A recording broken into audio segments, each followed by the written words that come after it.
안녕하세요. 포유환율연구소입니다. 오늘은 우리나라 시중은행 얘기를 하고자 합니다. 그 중에서도 4대 시중은행, 그러니까 국민은행, KB, 그죠? 하나은행, 우리은행, 신한은행, 이걸 4대 시중은행인데, 그런데 최근에 그 영업 행태를 보면 납득이 가지 않는 부분이 적지 않아요.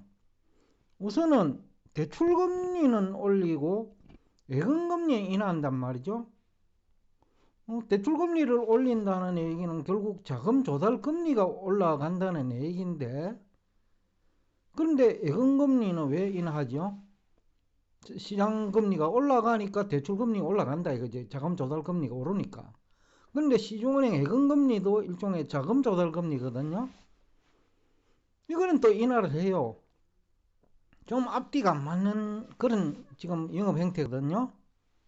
그래서 제가 이와 관련해 가지고 조금 조사를 해봤더니만, 또 최근 들어 외환거래 관련 그 시중은행 지점 창구에 가면 환율 고시하잖아요. 그 전광판에 보면 기준 환율을 고시를 안 해요. 이것도 이해가 안 돼요. 납득이 안 돼. 그러면서 또 제가 기준 환율 매일매일 체크를 하니까, 기준 환율하고 흔히들 수입할 때 적용하는 전신한 그, 그 환율 있거든요. 그거하고 무려 뭐 15원, 17원 차이가 나요. 이걸 가만히 이제 분석을 하면 은행이 굉장히 어려운 것 같다. 즉, 대응에 실패하는 게 굉장히 크다. 기준금리 인하를 한다고 해가지고, 채권을 샀는데 채권이 가격이 거꾸로 올라버리는 경우, 특히 미국에 그렇죠. 연준 기준금리 인하 이후에 올라온 금리만 0.7 내지 0.8이거든요. 그러면 10년물인 것 하면 한 달 만에 7, 8% 투자 손실이 발생하거든요. 그러면 은행 예금 금리하고 예대 마진율이죠. 대출 금리하고 차이. 그것이 지금 뭐 그저 1.5%밖에 안 되는데, 그 한 달 만에 미국 국채 투자에서 7% 손실, 그리고 환율까지 대응을 못했다면, 즉 모두 환율이 내려간다고 생각하고 뭐 스물한 매도를 해놓고 미국 국채 투자할 수 있거든요. 그럴 경우에는 환차손이 또 한 5% 이상 발생했어요. 그러니까 한 달 동안에 거의 뭐 12% 정도 그 투자 손실이 발생한 거죠. 그 은행들 입장에서는 굉장히 이제 재무 상태가 악화된 건데, 그걸 증가시키는 행태가 예금금리는 인하하고 대출금리는 인상. 이렇게 되면 이제 신용도가 떨어지니까 자금 조달금리는 더 올라가거든요. 그러면 예금금리도 올려줘야지요. 신용도가 떨어진 회사에 예금을 하니까 빌려주는 거지. 예금자 입장에서는 시중은행에 예금한다는 것이 빌려주는 거거든요. 그런데 자기들이 우리 고객한테 빌려주는 거는 인상을 하고, 고객한테 빌리는 돈은 또 인하를 해요. 앞뒤가 안 맞다는 거죠. 그래서 은행 쪽에 지금 우리가 모르는 뭔가가 있는 것 같다. 그래서 상각을 제가 한번 봤어요. 상각을 보면 기업이 부실 채권이 얼마나 발생하고, 또 회수 불가능한 부실 채권인지 회수 가능한 채권인지 어느 정도 구분이 되거든요. 근데 4대 시중은행입니다. 하나, KB, 우리, 신한. 근데 이 부실 채권 상가격이 원래 1월부터 이제 9월까지죠. 1분기부터 3분기인데 3조 8천억이나 상각을 했어요. 지난해는 이게 2조 5천억밖에 안 됐단 말이에요. 그러니까 48% 증가했어요. 그런데 특히 기업 부실은 그 기업한테 대출해줘 가지고 기업 재산이 아예 없는 경우는 못 받잖아요. 그러면 상각해야죠. 묻어놔버리고 이러면. 그러면 이제 65%나 이게 증가한 거죠. 1년 만에. 이거 심각한 거죠. 또 기업 대출도 뭐 한 7% 증가했는데 이거 우량기업도 빌려간다는 얘기예요. 지금 금리가 높을 때 왜 빌려가겠어요? 어렵다는 얘기죠. 우량기업도. 그래서 환율이 올라간 것 같다. 저 생각은 최근에 외환보유고가 4개월 만에 약 한 43억 달러 감소했어요. 달러를 그대로 보유하고 있다면 감소할 이유가 없죠. 그죠? 환율 뭐 등락한다고. 그럼 달러를 가지지 않고 유로화를 가졌거나 아니면 엔화를 가졌거나 아니면 미국 국채에 투자하면 이런 현상이 생기는 거죠.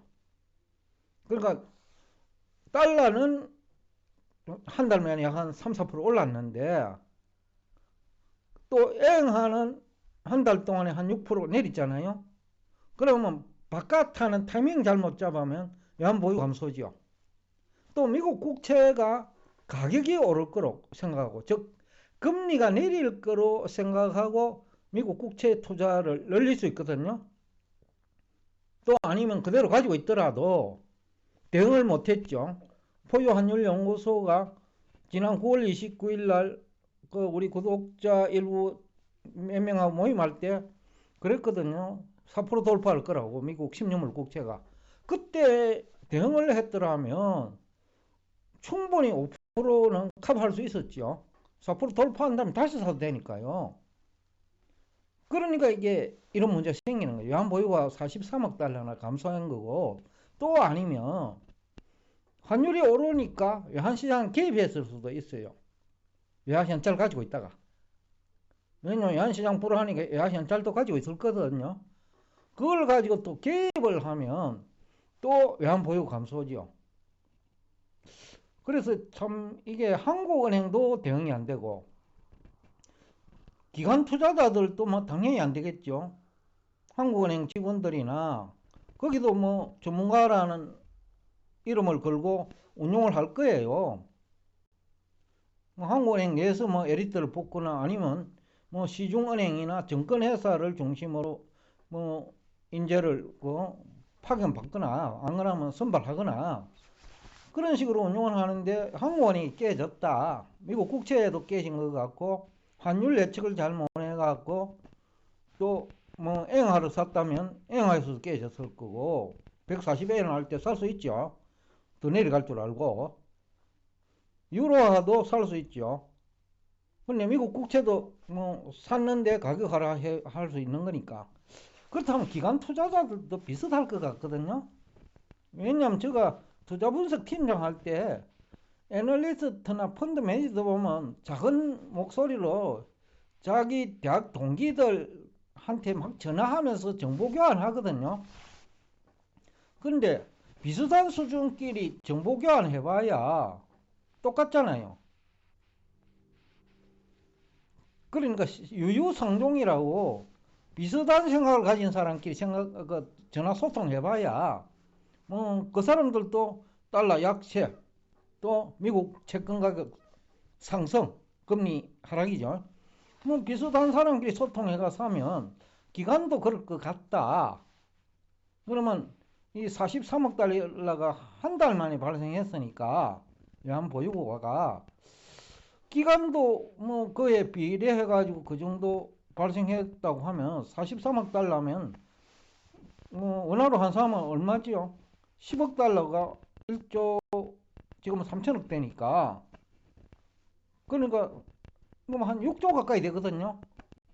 한 달 만에 이제 뭐 한국은행이 6조 정도 터졌으니 우리 국민경제 전체적으로는 뭐 제가 볼 때는 기관 투자자 국민경제 전체까지는 안 보더라도 기관 투자자 정도만 보더라도 최소한 100억 달러 정도 터졌다고 보면 아무래도 한국은행보다는 그 시장 참여하는 금액이 많을 테니까요. 그러면 불과 한 달 동안에 한국은행하고 그 다음에 시중은행 기타 기관을 합하면 100억 달러도 넘게 터진 것 같다. 100억 달러면 얼마입니까? 그러니까 100한 그 10억 달러 1조니까 그러니까 10한 뭡니까? 최소한대로 5조 가까이 터졌을 수 있을 것 같다. 그러면 고객의 탁금에 얼마입니까? 3분의 1 가까이 되네요. 우리 정권 거래 고객의 딱금에. 그 정도로 지금은 이제 정시 기반까지 흔들고 있다. 실력이 안 돼가지고. 또 기업들도 환율 대응 못해갖고 수출해가 마진 없어졌을 거거든요. 수입업체는 가만히 기다리다가 또 뒤늦게 달러 매수했을 거라고요. 그러니까 전체적으로 깨진 거를 보면 국민경제 전체적으로 뭐 가게는 빼고요. 최소한도로 뭐 약 한 30조 가까이 터진 거 아니냐, 그런 생각을 해보고 있습니다. 근데 재미있는 것은 또 컨설팅은 안 받아요. 자기들 똑똑하니까. 결국은 이제 이렇게 되니까 은행은 은행대로 골병 들고, 그러니까 예금금리 인하하고 대출금리 인상하고요.